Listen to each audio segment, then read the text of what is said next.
Srdačno vas pozdravljamo iz Gradske knjižnice i čitaonice Ogulin. Za vas smo pripremili predavanje Ljepota različitih oblika pripovijedanja. Grad Ogulin grad je u kojem je rođena dječja spisateljica Ivana Brlić-Mažuranić. Dok Gradska knjižnica i čitaonica Ogulin ima čak 1689 aktivnih članova, te 65.000 jedinica knjižnične građe. 11. studenog 2011. godine na Dan hrvatskih knjižnica, Gradska knjižnica i čitaonica Ogulin preseljena je u novi prostor, bivšu vojarnu na 3 nivoa. Mnogobrojne programske aktivnosti, književni susreti, čitateljski klubovi, organizacija službi te suradnja s ostalim kulturnim institucijama temelj je službi i usluga naše knjižnice. Na 17. Ogulinskom festivalu bajke ove godine u suradnji s Prvom osnovnom školom Ogulin knjižnica je organizirala Kamišibaj pripovijedanje, a vrijedni Kamišibaj pripovjedači bili su upravo učenici. 3 učenika imalo je priliku pred vršnjačkom i djelomično odraslom publikom ispripovijedati 3 bajke u japanskoj Kamišibaj tehnici. A to podrazumijeva paralelno korištenje prigodnih scenskih rekvizita, likovnu i govornu izražajnost te komunikacijske jezične vještine. Rad u Kamišibaj tehnici iziskivao je izradu ilustracija za 3 hrvatske usmene bajke, prilagodbu tekstualnog dijela i vješto interpretativno uvježbavanje usmenog iznošenja pisanoga dijela teksta. Ovakav primjer dobre prakse koristan je za osobni razvoj mladih pripovjedača, a publici ostaje u nezaboravnom sjećanju zbog posebnog oblika prenošenja pisane književne riječi. Naglašavamo da je rad u ovoj zanimljivoj tehnici započet u ožujku 2021. godine povodom Svjetskog dana pripovijedanja, u suradnji s učiteljicom Ljerkom Salopek-Bacanović i učenicima 3. B razreda Prve osnovne škole Ogulin, te nastavljen u ovoj godini. U sklopu projekta Danas slušam, sutra čitam, knjižnica je organizirala laboratorij zabave za predškolski uzrast djece. Laboratorij zabave je centar za djecu koji promiče kulturu pripovijedanja, a u tomu se u potpunosti odriče svake vrste nezanimljivog razgovora i već viđenih predstava. Voditeljica događaja bila je Dijana Zorić, stručnjakinja za storytelling koja je predstavila djeci interaktivan način pripovijedanja. Više o laboratoriju zabave možete pogledati na linku koji smo vam ovdje priložili. Ovako je to izgledalo u našoj knjižnici. Vrtićanci su uistinu uživali u ovom zanimljivom načinu iznošenja priče. Također u sklopu projekta Danas slušam, sutra čitam organizirana je i dječja pričaonica Danijele Miklec, profesorice hrvatskog jezika i pripovjedačice, koja vodi Fora priču koju možete pronaći na Facebook i Instagram stranicama pod nazivom fora.prica. Ovdje se radilo o jednoj priči o Grubzanu, dobro poznatoj svoj djeci, koja je ispričana na jedan potpuno drugačiji način. To je uključivalo i zabavne elemente, i maštovitost i razne poticaje, tako da su djeca aktivno sudjelovala u priči i naravno prije svega dobro su se zabavila jer je humor neizostavna karakteristika i prije svega su se osjećala ugodno. Dakle, nema dosade, samo zabava i poticajne aktivnosti što se vidi na ovim slikama.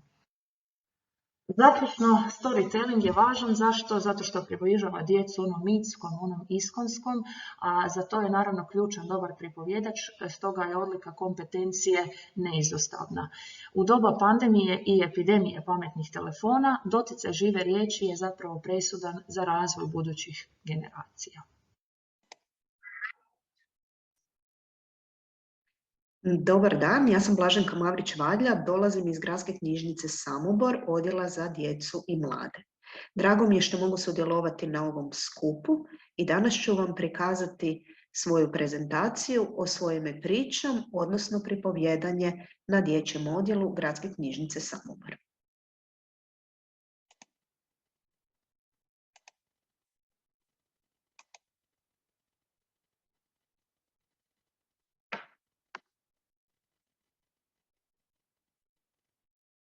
Dakle, evo, kao što sam već rekla, naziv moje prezentacije je o svojim pričam, odnosno pripovjedanje na odjelu za djecu i mlade Gradske knjižnice Samobor. Naš odjel za djecu i mlade mjesto je učenja i provođenja slobodnog vremena. Dakle, naš odjel posjećuju djeca različitog uzrasta. Svakodnevno su na našem odjelu i naš je cilj osigurati im kvalitetne usluge, različite inovativne programe. Zato se trudimo pratiti njihove želje i potrebe. Naravno da sukladno s time moramo polaziti različita stručna usavršavanja i edukacije. Ono što nam u svemu tome olakšava je i odlična suradnja s nastavnicima i odgajateljima, pa tako naš odjel posjećuju brojni razredi i jednako tako vrtićke grupe. Jedna od edukacija koje smo pohađali je edukacija udruge Kaleido, Zagrli me pričom, zapravo radi se o jednom njihovom projektu. Upravo na toj edukaciji stekli smo korisna i zanimljiva znanja o japanskom papirnatom kazalištu Kamishibai. Kamishibai, dakle, potječe iz Japana. Ono što je zanimljivo, u davna vremena su japanski pripovjedači na biciklu vozili jedan drveni okvir, butai, okupljali bi djecu, pripovjedali bi im priče, a na tom butaju bi se izmjenjivale ilustracije iz priča. Ono što je također važno i što je djeci bilo jako zanimljivo, bilo je to što su pripovjedači djeci dijelili slatkiše. Našoj djeci, našim polaznicima radionica se to također jako sviđa, pa zato i mi imamo običaj nakon Kamishibai radionice djecu i počastiti. Kamishibai koristimo na satovima lektire, na čitateljskom klubu, također organiziramo i radionice Kamishibaia. Evo, da se nadovežem na prijašnje izlaganje, odnosno slajd.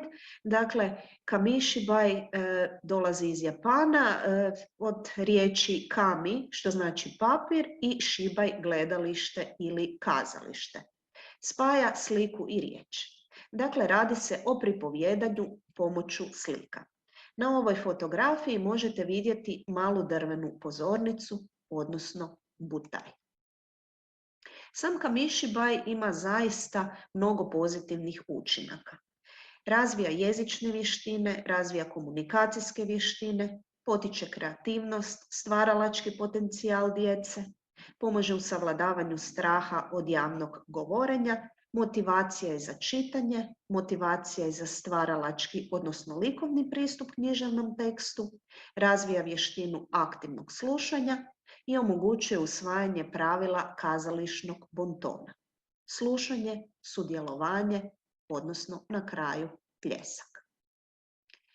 Sama Kamishibai tehnika može se također koristiti u različitim područjima, odnosno na različite načine.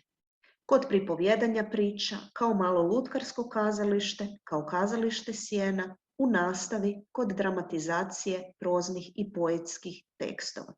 Dakle, radi se o jednoj vrlo zanimljivoj i zahvalnoj tehnici.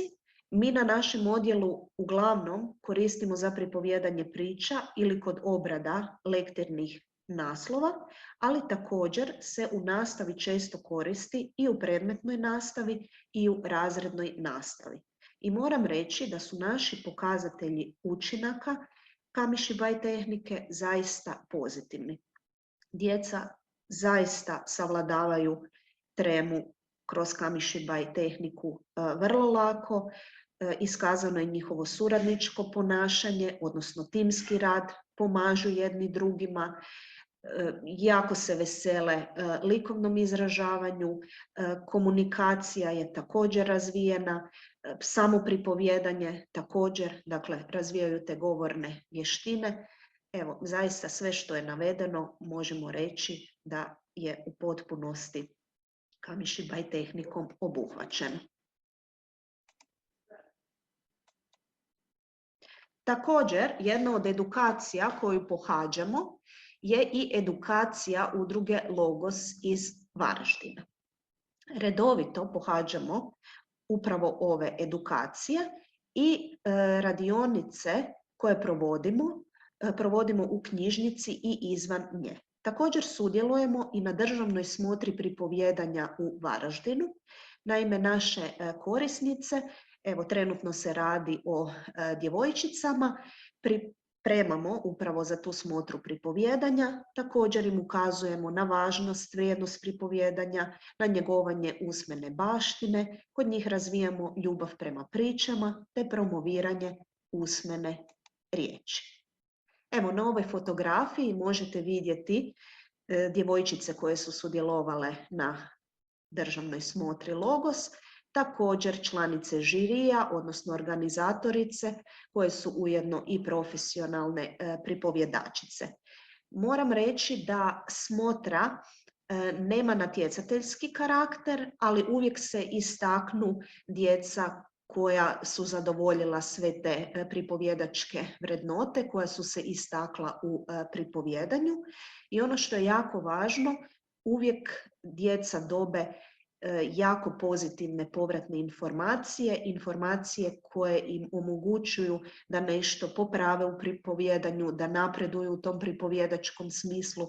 Moram reći zaista jedno zanimljivo pozitivno iskustvo i tamo uvijek dobijemo mnoga znanja koja rado usvajamo i prenosimo dalje. Upravo ova edukacija nam je bila i motivacija za osnivanje, odnosno organizaciju Dana pripovijedanja Osvoji me pričom, koji je bio u srpnju. Sudjelovali su odgojitelji, profesionalni pripovjedači, pripovjedači amateri i članovi naše knjižnične dramske skupine GKS Skečeri. Moram reći da je odaziv bio odličan. Naime, sudjelovala je publika svih uzrasta, dakle od predškolaraca, školaraca, njihovih roditelja, djede i baka i svi su zaista uživali. Evo, to nam je pokazatelj da je zapravo pripovijedanje i priče da su primjenjive za sve uzraste i da svi u njima uživaju i pažljivo slušaju.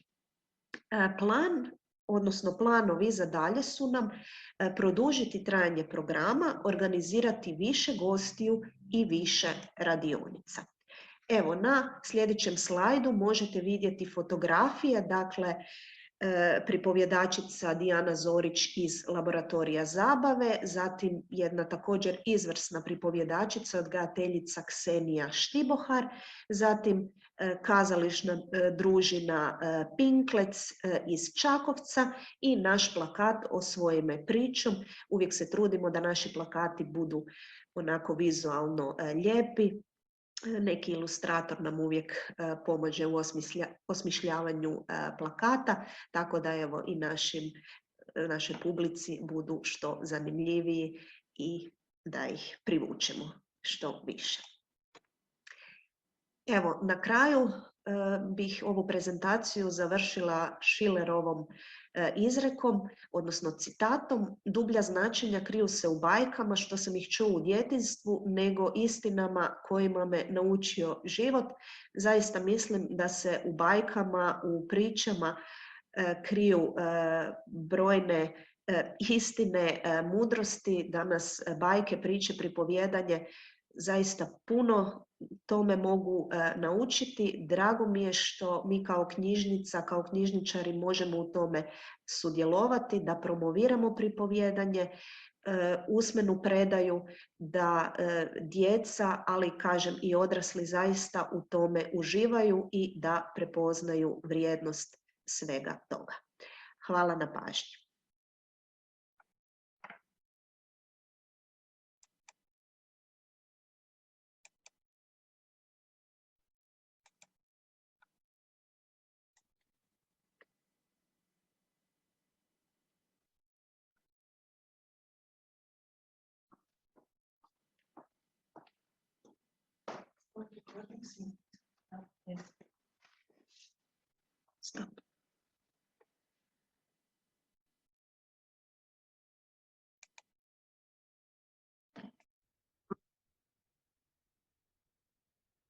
Poštovane kolege, dobar dan.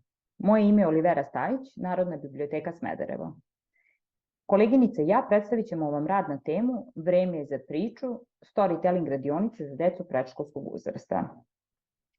Vaspitno i kulturno blago svakog naroda jesu knjige. Međutim, kriza čitanja kao krupan pedagoški, a onda i kulturološki i opštedruštveni fenomen, u poslednje vreme postaje sve prisutnija kao predmet savremenih metodičkih, pedagoških i psiholoških proučavanja. Dok je knjiga nekad bila priznica priča i magičnih svetova kroz koje smo putovali, a čitanje dominantna aktivnost koja je predstavljala opuštanje i uživanje, današnje generacije se u svom odrastanju i ne vode tom putanjom, iz veoma objektivnih razloga. Razlozi koji dovode do toga da danas većina dece i mladih ne čita knjige, vrlo su kompleksni i podložni dominaciji digitalnih medija sa mnoštvom uređaja i bogatstvom sadržaja nižeg reda. Pa se samim tim nameće i pitanje kako u društvu stvoriti podmladak koji će se od najranijeg uzrasta vaspitavati i usmeravati tako da ceni knjigu, književnost i ostale umetnosti. U predškolskom razvojnom periodu najvažniju ulogu u tome imaju odrasli. Pre svega roditelji, vaspitači, učitelji i bibliotekari, koji su u svakoj fazi odrastanja neophodna spona i koordinatori na relaciji knjiga-dete. Predškolski period je doba kada se deca najkvalitetnije razvijaju i uče kroz rad, posmatranje, slušanje i igru. Polazeći od shvatanja i činjenice da razvoj pojedinca ne može biti celovit ukoliko u njemu nisu prisutni stvaralaštvo i kreativnost, kao komponente sveukupnog razvoja, a u želji da kod dece probude i ljubav prema knjizi i čitanju, na dečijem odeljenju Narodne biblioteke Smederevo pokrenut je ciklus radionica pod nazivom Vreme je za priču. Sasvim je prirodno da tradicionalni oblik pripovedanja ima i svoje zasluženo mesto u predškolskoj praksi. Priče su sastavni deo dečijeg života i evidentno je da su benefiti prakse koja je bazirana na njima i veliki. Akcenat je da, ne isključujući tradicionalni oblik rada, čitanje knjiga i sadržaja iz njih postane deo igre, mašte i percepcije raznim čulima. Priče se koriste u razvoju govora i komunikativnih veština. One utiču i na dečije poimanje sveta u kome žive, kao i njihove uloge u njemu. Gotovo uvek pročitano delo može postati inspiracija za dalja kreativna izražavanja, za dramatizaciju pročitanog, vizualizaciju i ilustrovanje pročitanog. A najvažniji i najdragoceniji trenutak je kada dete, nakon odslušanog sadržaja, zastane, stavi knjigu pored sebe, prodre u nju, saživi se saradnjom i likovima u njoj i počne da stvara. Svako dete dobije svoje lično viđenje teksta, prihvata i ocenjuje na osnovu ličnog opredeljenja, prezentujući ga na različite načine. To sve u zavisnosti od svojih kreativnih sposobnosti i afiniteta. U nastavku izlaganja reč prepuštam koleginici. Dobar dan i od mene, moje ime je Višnja Rajković-Mrdaković, Narodna biblioteka Smederevo. Aktivnu vrstu odnosa prema knjizi kroz kreativnu igru neophodno je podsticati još u najmlađem predškolskom uzrastu kod dece od 4 do 6 godina. Pod terminom kreativnog odnosa prema knjizi podrazumevali smo transformacije, buđenje istraživačke radoznalosti, govorno izražavanje, opažanje, mišljenje, pamćenje, učenje, rasuđivanje, varijacije i dramatizacije pročitanog. Kao najpogodniji način za ovakvo kreativno poigravanje sa književnim tekstom odabrali smo primenu osnovnih postavki likovne umetnosti, muzičke i scenske poput slobodne dramske improvizacije, pantomimske vežbe, gluma na zadati lik i temu, slušanje, crtanje i stvaranje, asocijacije, igre memorije, rešavanje zagonetki i upoznavanje likova kroz igru. Svaka umetnost, te i ova kroz upotrebu same knjige, način je opažanja, shvatanja, delovanja i izražavanja. I izvođenjem ovakvog tipa radionica podstiče se saznani razvoj, zapravo iskustveno učenje, poput suđenja, zaključivanja i slično, a izvode se kao oblik interaktivnog rada sa grupom kroz niz unapred smišljenih postupaka, tehnika, zadataka u jednoj vremenskoj sekvenciji i u jednom prostoru. Optimalno trajanje svake aktivnosti je 1,5 sata, jer je prilikom ovog oblika rada potrebno više vremena za realizaciju predviđenog sadržaja. Aktivnosti nas bibliotekara uvek su počinjale sa dizajniranjem i osmišljavanjem same radionice, od celokupne idejne skice i plana do detaljno isplaniranog scenarija koji nije bilo moguće uvek realizovati, jer je uspešnost zavisila isključivo od toka kakav su nametala sama deca. Uvodnim aktivnostima i čitanjem odabrane knjige ili priče, poput recimo 3 praseta, Šta je sve saznala Bubamara mala, Maštovita žirafa, Bela nova godina, Mala bela sova i mnoge druge, uvodili smo ih u svet pisane reči, pobuđivali pažnju i zagrevali za svaki naredni deo radionice. Razgovor o motivima i idejnim porukama koje nam šalje pročitano delo, koje ćemo prezentovati kroz radioničarski rad, glavne životne vrednosti poput ljubavi, prijateljstva i stvaralaštva, dajući im pritom instrukcije za početak rada uz podelu radioničarskog materijala, makaze, lepak, kolaž papir, tempere, vunica, stikeri, kartoni različitog oblika i veličine, drveni štapići, tuferi, vata, kartonska ambalaža za jaja i ostala raznovrsna didaktička sredstva i materijale, pri čemu smo vodili računa da deca na ovom uzrastu rešavaju zadatke, krećući se isključivo od jednostavnijih ka složenijim i od konkretnijih ka apstraktnijim segmentima rada. Glavna aktivnost, odnosno centralni i ključni deo, jeste uvek bio razgovor o pročitanom, razvijajući kritičko razmišljanje kod dece i mogućnost što preciznijeg verbalizovanja i prepoznavanja određenih emocija kod njih samih. Prenoseći to na papir, jedan od ciljeva takođe bio nam je i razvoj fine motorike, koja podrazumeva pokretanje mišića šake i prstiju sa ciljem obavljanja aktivnosti poput hvatanja sitnih predmeta, slaganja slagalica, listanja slikovnica, crtanja, bojenja, prepuštajući inicijativu isključivo samo deci, učesnicima radionica. U okviru upotrebe materijala, deca imaju slobodu da prezentuju knjigu ili pročitanu priču i svoj doživljaj o njoj kroz pravljanje ili crtanje, recimo glavnog lika, ambijenta ili događaja koji je na njih ostavio najjači utisak. Završni deo svake radionice podrazumevala je prezentaciju radova koji uvek izgledalo onako kako je to osmislio sam učesnik. Koristeći se veštinom sopstvenih prstića, a usklađivanjem vizualne percepcije i fine motorike, priče im ostaju urezane u sećanje, a druženje sa knjigom postaje ritual u kome će istinski uživati. Kako bi privukli što veći broj korisnika, a biblioteke postale interesantno mesto za populaciju kojima dolazak u ove ustanove kulture nije navika, većina odeljenja javnih biblioteka je u stalnom traganju za novim sadržajima, kao i idejnim rešenjima u pristupu kojim se deci i mladi uvode u svet pisane reči. Hvala na pažnji i prijatan dan.